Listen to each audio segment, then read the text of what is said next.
Okay, सो हमारा अभी chapter चल रहा है जो वो चल रहा है उत्तराखंड के संस्कृति तत्व। इसे आप बेसिकली बोल सकते हो क्राफ्ट, आर्ट एंड क्राफ्ट। ठीक है, तो आर्ट एंड क्राफ्ट में आर्ट फॉर्म्स आएंगे। आर्ट फॉर्म्स में क्या क्या आएंगे अभी हम पढ़ेंगे, क्या क्या पहले मैं बताता हूँ। तो हम अभी पढ़ने वाले हैं क्राफ्ट्स, पढ़ने वाले हैं हम चित्रकला। ठीक है, शैल चित्र क्या होते हैं जो हम पत्थरों पे करते थे पहले, मतलब जो हमारे पूर्वजों ने पत्थरों पे किया उन्हें कहा जाता है शैल चित्र।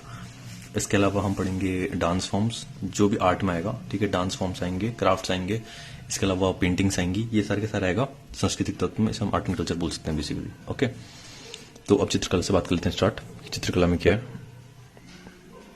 एक मिनट। ओके, चित्रकला से स्टार्ट करते हैं। तो चित्रकला में शैल चित्र है। पहले तो देखो, हम पहले शैल चित्र बात करते हैं। शैल चित्र क्या होता है, जो हम पत्थरों पे बनाते हैं। ठीक है, तो इसे हम स्टोन क्राफ्ट बोल सकते हैं शायद। ठीक है, तो वैसे केव पेंटिंग्स बोलते हैं इसको बेसिकली, बट हाँ आपको सॉरी बोल सकते हो, केव पेंटिंग्स बोला जाएगा वैसे से। तो अब शैल चित्र हमने कहाँ देखे, लाखू, ग्वारखा, किमनी, लेथाप, हुडली, पेटशाल, फलसीमा और बाकी गुफाओं में हमें ये सब मिले हैं। ठीक है, फ्लिप और एमकेजी जो इसके मेमोनिक है, तो याद कर लेना मेमोनिक से, कोई बड़ी बात नहीं है। Next talk about let's talk about आधुनिक काल। आधुनिक काल इज बेसिकली आधुनिक काल और मध्यकाल होता है 16 वैसे तो 12th सेंचुरी से होता है इंडियन हिस्ट्री में, बट हम भी 12 से हम स्टार्ट करते हैं 16 से बेसिकली। तो 16 से लेकर 19 शताब्दी सेंचुरी के बीच में क्या हुआ था, गढ़वाल शैली डेवलप हुई थी, एडवांस हुई थी। तो गढ़वाल शैली क्या, ये एक फॉर्म ऑफ पेंटिंग है जो डेरिवेटिव है, या फिर आप इसे बोलते हो कि ये एक सबसेक्शन है किसका, पहाड़ी पेंटिंग का। पहाड़ी पेंटिंग नॉर्थ की जितनी भी पेंटिंग होती है उन्हें पहाड़ी पेंटिंग में कैटेगराइज किया जाता है, और पहाड़ी पेंटिंग का एक सब सेक्शन है जिसे हम बोलते हैं गढ़वाल शैली। गढ़वाल शैली को बोला जाता है गढ़वाल पेंटिंग्स। ठीक है, अब गढ़वाल पेंटिंग के जो सबसे फेमस हमने नाम सुना वो सुना है मोलाराम का, तो हम उनको भी इसमें पढ़ेंगे। ठीक है, बाकी मैं कुछ चुनाव बताता हूँ कि इससे क्वेश्चन किस टाइप के आए हैं। इससे क्वेश्चन आए हैं, अब मैं आपको अगर क्वेश्चन का बताऊं कि क्वेश्चन कैसे कैसे रहे थे, तो मोलाराम से जो क्वेश्चन आए वो इससे आए हैं। गढ़वाल पेंटिंग्स और गढ़वाल शैली जो क्वेश्चन पूछा गया वो यहीं से पूछा गया। गढ़ राजवंश का काव्य जो लिखी गई थी वो भी यहीं से पूछा गया। इसके अलावा मोलाराम के बारे में जितना पूछा वो यहीं से आया था। इसके अलावा मुकुंदीलाल जी के बारे में जो भी आया था वो डेटा वो यहीं से डिराइव किया गया था। एंड बाकी बहुत सारी चीजें और भी हैं, वो जो आगे पढ़ते रहेंगे तो आपको आगे कनेक्ट कराता रहूंगा उन चीजों को। ओके, तो गढ़वाल शैली प्रचलित थी 16th सेंचुरी और 19th सेंचुरी में। इसका क्या हुआ, एडवांसमेंट हुआ था। इसके बाद हम पढ़ेंगे पृथ्वी हुआ क्या था कि 1658 में क्या होता, जो यहाँ से स्टार्टिंग हुई थी वो ये हुई थी कि पृथ्वीपति शाह के जो कोर्ट में आए थे, कौन, सुलेमान सिको, किसके लिए, रेफ्यूज के लिए। तो रेफ्यूज के टाइम पे क्या हुआ था कि ये अपने साथ दो क्राफ्ट्समैन को लेकर आए थे, बेसिकली दो पेंटर्स को लेकर आए थे जो थे कुंवर श्यामदास और उनके पुत्र हरदास। ठीक है, अब इसका मैं मेमोरी बताता हूँ आपको, जो कि ज्यादा कंपेरेटिवली इजी है। तो आपको श्यामदास याद करना है, बाकी आपको एच स्क्वायर और एम स्क्वायर से याद करना है। एच स्क्वायर और एम स्क्वायर क्या है, अगर आपको याद करना है HM तो आप HNM से याद कर सकते हो। पहला पॉइंट HNM मतलब जो ब्रांड है क्लोथिंग की। और इसके अलावा आप हीरामणि से भी याद कर सकते हो, हीरामणि दास जी का नाम है, तो हीरामणि से आप याद कर सकते हो। तो हीरा से हीरालाल और मणि से मंगतलाल। ठीक है, ये मंगतराम याद हो गया। तो हीरा मणि ये हो गया ना, मतलब ये चेन है। ठीक है, हायरार्की है, श्यामलाल, उसके बाद हरदास, उसके बाद हीरालाल, उसके बाद मंगतराम, उसके अलावा मोलाराम सबसे लास्ट है। ठीक है, तो अब इनको याद कैसे करने का तरीका सिंपल क्या है कि आपको क्या याद रखना है कि आपने याद रखना है कि ना हीरा और मंगत, तो हीरा मणि और मणि से मंगत। ठीक है, तो याद होगा। इसके बाद इसके एक पीछे है और इसके आगे, तो हीरा मणि के एक पीछे हरदास है और हरदास मंगत से आगे मोलाराम है। ठीक है, तो स्क्वायर एम स्क्वायर हो गया खत्म। इसके अलावा श्यामदास को याद करनी है, शाम से शाम को याद कर लो, शाम को हम SNM के स्टोर में गए ऐसे याद कर लो। ठीक है, तो यहाँ पे हो गया। फिर अब कुछ और चीजें बताता हूँ। तो मोलाराम की चित्र शैली जो है वो श्रीनगर में बहुत ज्यादा फेमस है, और श्रीनगर में ही इनका वो भी है, जो म्यूजियम है वो श्रीनगर में इनके वो प्रदर्शनी लगा रखी है, प्रदर्शनी को हम बोलते हैं डिस्प्लेज में लगा रखे। एंड इसके अलावा दंपति जो वो लिखी गई थी, दंपति एक प्रमुख चित्र बनाया गया था किससे, मोलाराम द्वारा। तो ये दंपति किसके ऊपर है, अब दंपति क्या होता है, हस्बैंड वाइफ। तो हस्बैंड वाइफ में इसमें प्रद्युमन शाह और उनकी रानी है। तो अब ऐसे समझो, अगर आपको याद करना है ना तो मैं आपको ऐसे याद करा लेता हूँ उन चीजों को कि सुलेमान सिको के पृथ्वीपति शाह के कोर्ट में आए थे, कौन, सुलेमान सिको। तो सुलेमान सिको के मतलब पृथ्वीपति शाह के बेटे के टाइम पे ये सब डेवलप होना स्टार्ट हुआ था, क्योंकि पृथ्वीपति शाह ने तो सिर्फ रेस्क्यू दिया था। ठीक है, मतलब रेफ्यूज दिया था। तो इनके जो बेटे के पेंटिंग बनाई गई वो बनाई गई थी, प्रद्युमन शाह जो उनके बेटे थे, ऑल दो पोते थे बट आप याद कर लो। ठीक है, क्योंकि बेटे को तो भगाया था, तो पोते थे उनके प्रद्युमन शाह। तो प्रद्युमन शाह के टाइम पे और उनकी रानी का चित्र, उनकी रानी का नाम बताने रखा, तो उनकी रानी का चित्र था, उससे बोला गया था दंपति। तो ये बहुत फेमस है, ऐसा योगेश्वर ने कहा था, तो ये इसलिए यहाँ पे इंपॉर्टेंट आता है। इसके बाद आप पढ़ सकते हो गढ़राज का काव्यांश भी इन्हीं की पुस्तकें हैं।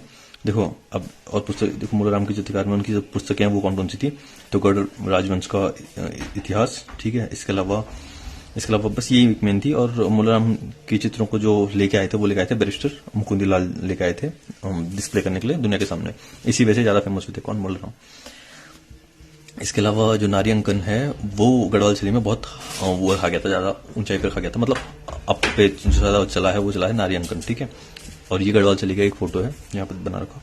बाकी इसके अलावा आर्ट गैलरीज की बात की जाती है तो श्रीनगर में आर्ट गैलरी है, नरेंद्र नगर में नरेंद्र शाह की आर्ट गैलरी है, तो ये आप ऐसा कर सकते हो। इसमें ज्यादा कुछ है नहीं गढ़वाल वगैरह, इसमें कुछ काम हम याद करना बस। जैसे टिहरी में कुंवर विचित्र संग्रहालय है, एंड गढ़वाल विश्वविद्यालय जो संग्रहालय है श्रीनगर में है, बैरिस्टर मुकुंद के संग्रहालय में भी कनेक्टेड है ये। इसके अलावा जो बाहरी कंट्रीज में वो लंदन में, पेरिस में, कैम्ब्रिज में और बोस्टन में है, क्योंकि वो चोरी करके लेके जा रखे हैं, ऑफ बात है। चेतू और माणुकू ये बहुत इंपॉर्टेंट नाम थे, सर बोल रहे थे। अब चेतू का सबसे इम्पोर्टेंट जो वो है चित्रमाला है, मतलब बनाई गई है पेंटिंग, वो 13 चित्र बनाई गई, वो बनाई गई है रुक्मणी हरण की पेंटिंग्स बनाई गई है, एंड जो वाराणसी के काल भवन में सुरक्षित है, ठीक है। कौन सी? रुक्मणी हरण किसने बनाया था? चेतू ने, ठीक है। और माणुकू ने क्या बनाया था? दोनों भाई थे बेसिकली। माणुकू ने क्या बनाया था? आंख मिचोली और गीत गोविंद और आंख मिचोली किसने बनाया था? माणुकू ने, ठीक है।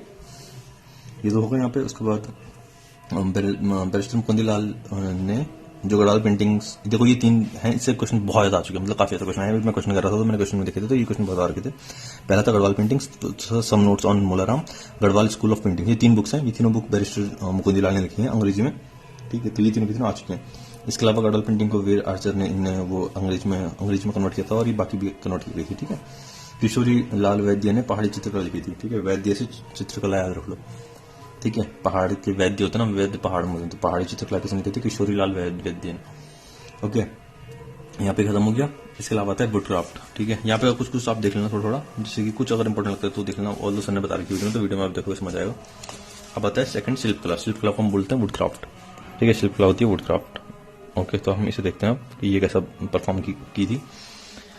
तो वुडक्राफ्ट में अब काष्ठ शिल्प आता है। काष्ठ शिल्प क्या होता है? तो पाली, ठेलकी, बेदल, नाली और ये सब बनाने के लिए यूज होता था, ठीक है। ये बनाने के लिए काष्ठ शिल्प यूज होता, मतलब वुडक्राफ्ट यूज होता था। इसे राजी जनजाति जो है, राजी जो ट्राइब है वो इसे बनाती थी ज्यादातर। आपको पता ही है राजी क्या करते हैं? बार्टर सिस्टम यूज करते हैं, वो कॉइन्स वगैरह यूज नहीं करते, वो बार्टर सिस्टम यूज करते हैं। बार्टर सिस्टम मतलब सामान देना और सामान लेना, तो सामान में ये बना के दे देते हैं, पाली और ये सारी की सारी चीजें बना के दे देते हैं, तो इसलिए आप राजी को आराम से याद रखते हो। उसके बाद आता है रिंगाल। रिंगाल बहुत ज्यादा फेमस है। अभी रिंगाल ज्यादा फेमस क्यों है? रिंगाल के क्वेश्चन बहुत ज्यादा है कंपेरेटिव टू बाकी जगहों से।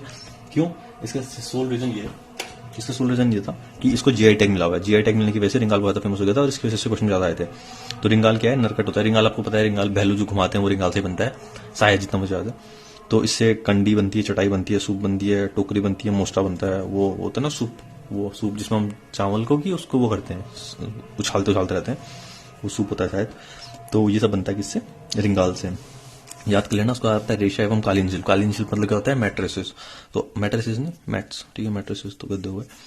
तो अब ये किससे बन रहे हैं? कम्बल वगैरह, दरिया वगैरह, रस्सियां वगैरह बनती थी इससे। तो अब ये कौन बनाता था? तो ये अब ऑफकोर्स बात है, कौन बनाएगा? भूटिया बनाएगी, क्योंकि भूटिया के पास ही रहते हैं वूल्स, और वूल्स से ही बनता है ये जो रस्सियां और ये सारी चीजें बनती हैं, वो सब कॉटन वगैरह वो सब बनती है। पाशीमाकस सोल हो गया, गद्दे हो गए, और पंखी हो गई, पंखी कम्बलों को बोलते हैं। तो वो सब बनाते कौन? भूटे जाते। तो ये भी याद रखना, ये भी आए क्वेश्चन में नहीं है, बट आएगा ये भी शायद, इसे भी जीआई टैग मिला है। तो ये अब ये कौन है? भूटिया जनजाति बनाती है इस चीज को, ठीक है। तो इसलिए और ज्यादा इंपॉर्टेंट होता है, एक ट्राइब और एक कल्चर का रिप्रेजेंटेशन करता है यहाँ पे। इसके बाद है मृतिका शिल्प। मृतिका शिल्प क्या होता है? मिट्टी के बर्तनों से जो शिल्प बनाया जाता है, इसमें डिकारे और डिकारा है। तो डिकरा से वो डिकरे, तो डिकरे से लोटे को याद कर लो, डिकरा, तो ये वो बनाते हैं, ओके। देन देयर इज धातु शिल्प। धातु शिल्प में तांबे वगैरह के आभूषण वगैरह बनाए जाते हैं। ये टमटा समुदाय बनाता है ज्यादा है, तो ये लोग बनाते हैं। टमाटर, टोमेटो, कॉपर, ठीक है। कॉपर से याद कर लो टोमेटो को, गोल गोल सा होता है, तो कॉपर भी, वरना आप और तरीके से याद कर सकते हो, बट ऐसे याद रख लो, ठीक है। चर्म शिल्प क्या होता है? चमड़े से बनने वाला। अब आपको पता है कि चमड़े के लिए कौन चाहिए होगा? चमड़े के लिए एनिमल चाहिए होगा। एनिमल कौन सा है? यहाँ पे एनिमल कौन है? तो यहाँ पे एक एनिमल है, ये एनिमल कहाँ गया एनिमल? चमड़े का कार्य करने वालों को, अच्छा, चमड़े का जो कार्य करते हैं उनको बड़ाई और शार की कहा जाता है, ठीक है। एनिमल का नाम आया है, बट इनको कहा जाता है। और ये जूते, पर्स वगैरह बनाते हैं, तो ये सब होते हैं, जो चर्म शिल्प होता है। ये मूर्ति शिल्प काम करनी है, इसमें 99% काम करनी है। ये जो योगेश्वर सर ने कहा था कि ना 99% इसमें से काम करनी है, और आएगा भी नहीं क्वेश्चन, मतलब एक क्वेश्चन आता है 99 से अगर आने की चांस होंगे तो मतलब ज्यादा काम का है नहीं बिल्कुल भी। तो बस एक ये अंडरलाइन कही थी कि विष्णु भगवान जी के जो 5 अवतार है वामन, उनकी मूर्ति कहाँ है? काशीपुर में, ठीक है। बाकी सारा हो गया, इतना काम कर रहा हूँ। एक यार मैंने एक वो दिखा था एनिमल, पर उसका नाम नहीं दिखा मुझे फिर से। अच्छा, ये भेड़ की उससे तैयार किया था, तो ये तो हो गया खत्म, बाकी और कुछ नहीं, ठीक है, बस इतना ही है। तो इनमें से इंपॉर्टेंट कुछ नहीं है। इफ पढ़ना है तो मूर्ति की लोकेशन पढ़ लेना, यूके ट्रिपल एस सी के लिए है, ठीक है। ये चीज बताई गई थी कि अगर इसमें पढ़ना हो तो इसमें मूर्ति की लोकेशन पढ़ना बस, और वो भी यूके ट्रिपल एस सी की तरफ से है, तो यूके पीसीएस में इसमें क्वेश्चन आएंगे बस इतना। Thank you. सेकंड पार्ट आएगा इसका संगीत क्लास है, अब ये खत्म नहीं है चैप्टर पूरा।